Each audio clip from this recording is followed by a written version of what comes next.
sixth sense and remains.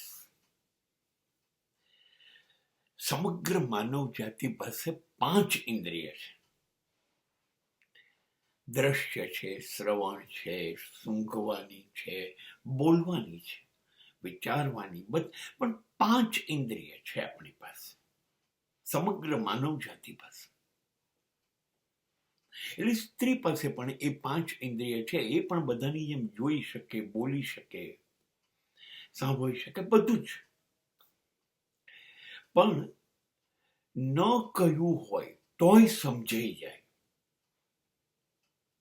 અથવા જે તમે છુપાવો, કોઈ પણ માણસ, તમે એવું ઈચ્છો કે આ માહિતી એને ખબર ન પડે,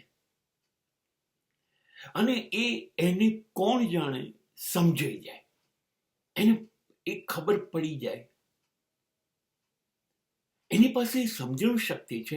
એ શક્તિ જ એવી છે કે એ ઓળખી જાય કે છુપાવવામાં શું આવી રહ્યું છે, આની પાછળ શું છે. એવું નથી કે શંકાઓ અને જે છુપાવવામાં આવે એ જ કહી દે, એવું નથી. પરંતુ એની અંદર ડાહપણ, સમજણ પણ સમાવેશ થઈ જાય છે. એટલે જ્યારે એ કોઈક વસ્તુ કહે ત્યારે આપણને એવું લાગે વિચાર્યા વગર કહે છે, પણ એની પાછળ એવું પરિણામ આવે કે જબરજસ્ત ડાપણ ને શાણપણની વાત નીકળે.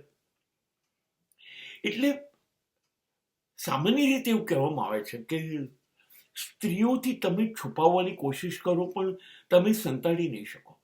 એની પાસે અંદરની એક એવી શક્તિ છે, બક્ષિસ છે કુદરત તરફથી, કે એ વાત ઓળખી જશે, એ માણસને ઓળખી જશે, એ લાગણીઓને ઓળખી જશે, એ ઈરાદાઓને ઓળખી જશે.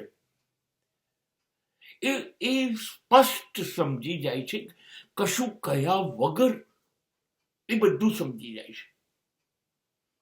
એટલા માટે એવું કહેવાય છે કે એની પાસે અજાણી શક્તિ છે, જે છઠ્ઠી ઇન્દ્રિય, અજાણ્યું જાણવાની, અનનોન ટુ નોન, એ એની પાસે જ રહેલું છે, અને એ ઈશ્વરના આશીર્વાદ છે.